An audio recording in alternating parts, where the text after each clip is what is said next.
നമസ്കാരം. CPM-ന്റെ കനത്ത തോൽവി, ആ കനത്ത തോൽവിയുടെ ഉത്തരവാദിത്തം പൂർണ്ണമായും കേരള ജനത സമർപ്പിക്കുന്നത്, CPM കേഡർമാർ സമർപ്പിക്കുന്നത്, CPM അണികൾ സമർപ്പിക്കുന്നത് അത് പിണറായി വിജയന് മാത്രമാണ്. പിണറായി വിജയൻ ധർമ്മടത്ത് ജയിച്ചുവെങ്കിലും അത് സാങ്കേതികമായിട്ടുള്ള ഒരു ജയമായി മാത്രമേ എല്ലാവർക്കും കാണാൻ സാധിക്കുകയുള്ളൂ.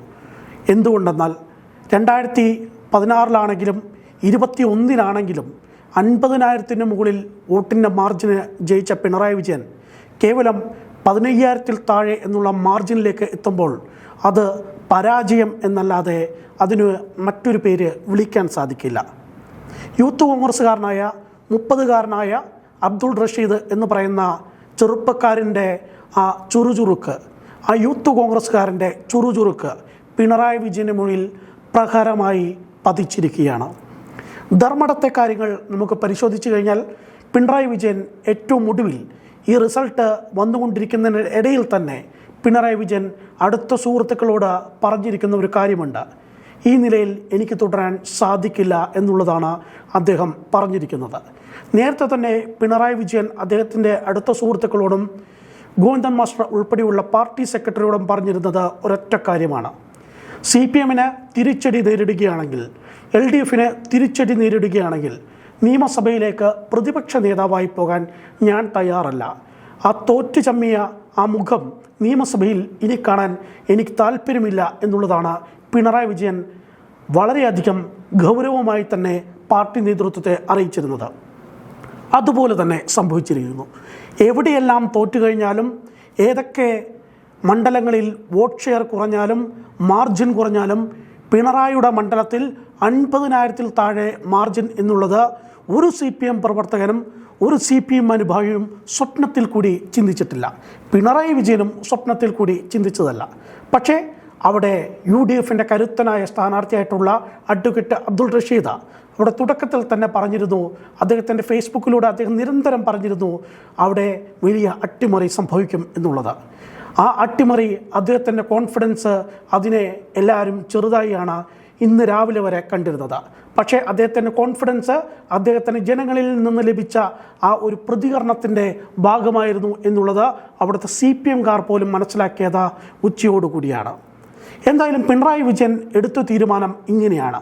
പിണറായി വിജയൻ്റെ അടുത്ത സൗഹൃദത്തോട് പറഞ്ഞിരിക്കുന്നത് ഇങ്ങനെയാണ്: ധർമ്മടം മണ്ഡലത്തിൽ നിന്ന് നിയമസഭയിലേക്ക് പോകാൻ ഞാനില്ല. ധർമ്മടത്ത് രാജിവെക്കുകയാണ് പിണറായി വിജയൻ.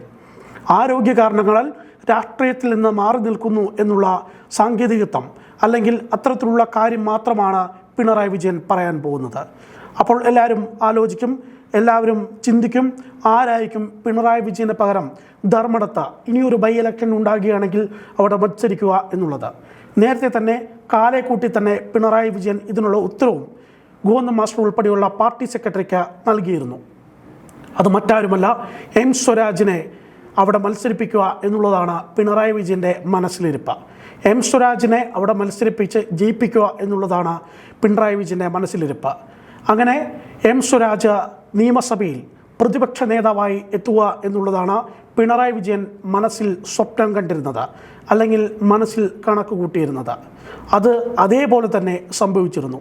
അതായത് എന്തിനും ഒരു പ്ലാൻ B കണ്ടുവെക്കുന്ന പിണറായി വിജയൻ അവിടെ തോൽക്കുകയാണെങ്കിൽ, അല്ലെങ്കിൽ തോൽക്കുക എന്നുള്ളത് സ്വപ്നത്തിൽ പോലും ചിന്തിച്ചിട്ടില്ല, അവിടെ പ്രതിപക്ഷ സ്ഥാനത്ത്, പ്രതിപക്ഷ നേതൃനിരയിൽ പ്രതിപക്ഷ നേതാവായി പോയിരിക്കുക എന്നുള്ളത് തനിക്ക് ഒട്ടും ആശ്വാസകരമല്ല, അല്ലെങ്കിൽ തനിക്ക് ഒട്ടും തന്നെ വഴങ്ങുന്ന രീതിയല്ല എന്നുള്ളത് അടിവരയിട്ട് പറഞ്ഞിരുന്നു നേരത്തെ തന്നെ പിണറായി വിജയൻ. ഏറ്റവും ഒടുവിലായി കണക്ക് ലഭിക്കുന്ന സമയത്ത് 15,000-ൽ താഴെ മാത്രമാണ് 15 റൗണ്ടുള്ള ധർമ്മടത്തെ വോട്ടെണ്ണലിൽ പിണറായി വിജയന് ലഭിക്കുന്നത്.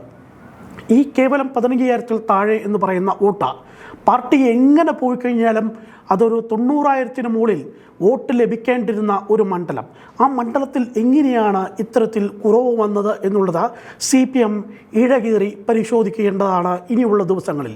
അതിന് ഒരൊറ്റ ഉത്തരം മാത്രമേ ഉള്ളൂ. ധർമ്മടം മണ്ഡലത്തിൻ്റെ ഭാഗമായിട്ടുള്ള പഞ്ചായത്തുകൾ നമുക്കറിയാൻ സാധിക്കുന്നത് പോലെ തന്നെ 8 പഞ്ചായത്തുകളാണ് ധർമ്മടം മണ്ഡലത്തിൻ്റെ ഭാഗമായിട്ടുള്ളത്. അത് അഞ്ചരക്കണ്ടി, ചേമ്പിലോട്, കടമ്പൂർ, അങ്ങനെ മുഴപ്പിലങ്ങാട്, പേരളശ്ശേരി, ധർമ്മടം, പിണറായി, വേങ്ങാട് ഉൾപ്പെടെയുള്ള 8 മണ്ഡലങ്ങൾ.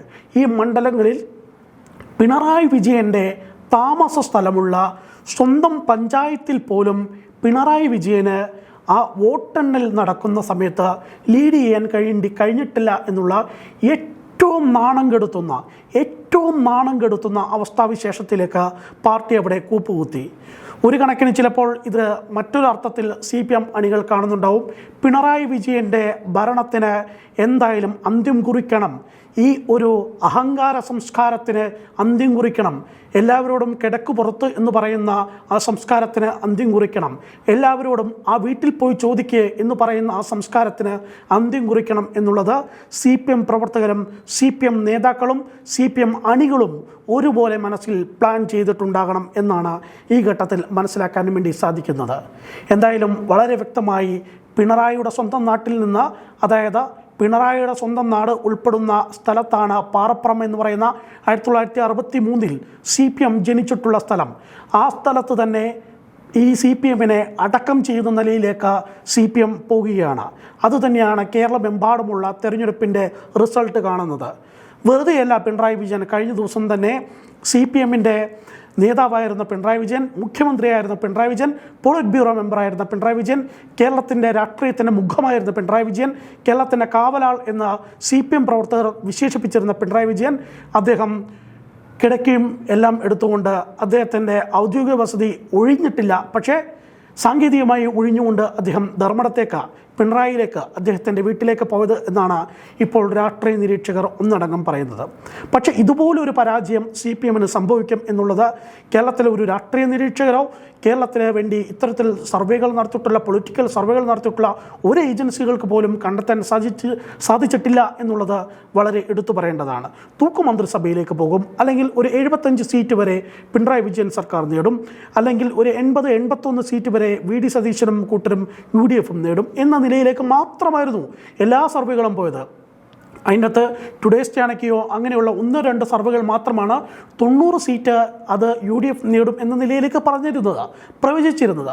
എന്നാൽ ആ പ്രവചനങ്ങളെല്ലാം തന്നെ അസ്ഥാനത്താക്കിക്കൊണ്ട് 100-ലധികം സീറ്റിൽ എന്ന് പറയുന്ന VD സതീശൻ്റെ പ്രഖ്യാപിത നിലപാടിലേക്ക് കാര്യങ്ങൾ പോകുമ്പോൾ അതിൻ്റെ പൂർണ്ണ ഉത്തരവാദിത്തം പിണറായി വിജയനാണ്. പിണറായി വിജയൻ മാത്രമാണ് ഇതിൻ്റെ എല്ലാം തന്നെ ഉത്തരവാദി എന്ന നിലയിലേക്കാണ് സോഷ്യൽ മീഡിയയിൽ ആളുകൾ പ്രതികരിക്കുന്നത്, CPM പ്രവർത്തകർ പ്രതികരിക്കുന്നത്, പോരാളി ഷാജിമാർ പ്രതികരിക്കുന്നത്, CPMൻ്റെ സൈബർ നേതാക്കളെല്ലാം തന്നെ പ്രതികരിക്കുന്നത്, CPMൻ്റെ സൈബർ മുഖങ്ങളെല്ലാം തന്നെ പ്രതികരിക്കുന്നത്. ഇത് കടുത്ത പ്രശ്നങ്ങളിലേക്ക് CPM പോകും. വരും ദിവസങ്ങളിൽ CPMനുള്ളിൽ വലിയ ആഭ്യന്തര കലാപം തന്നെ ഉണ്ടാക്കാനുള്ള സാധ്യതയിലേക്ക് കാര്യങ്ങൾ പോകുന്നു എന്നുള്ളതാണ് മനസ്സിലാക്കാൻ സാധിക്കുന്നത്. മാത്രമല്ല, ഈ പിണറായി വിജയനേറ്റിട്ടുള്ള ഈ കനത്ത പരാജയം എന്ന് പറയുന്നത് അത് TP ചന്ദ്രശേഖരനെ വടകരയിൽ വെച്ച് വെട്ടി വീഴ്ത്തിയിട്ടുള്ള ആ ദിവസത്തിൻ്റെ ഒരു ഓർമ്മ ദിവസം, മറ്റൊരു മെയ് 4 എന്ന് പറയുമ്പോൾ അതിൻ്റെ ഓർമ്മ ദിവസമാണ്. ആ രക്തസാക്ഷിത്വ ദിനത്തിന് നൽകുന്ന ഒരു ഊർജ്ജമായിട്ടാണ് അതിനെ RMP പ്രവർത്തകരും UDFകാരും കാണുന്നത്.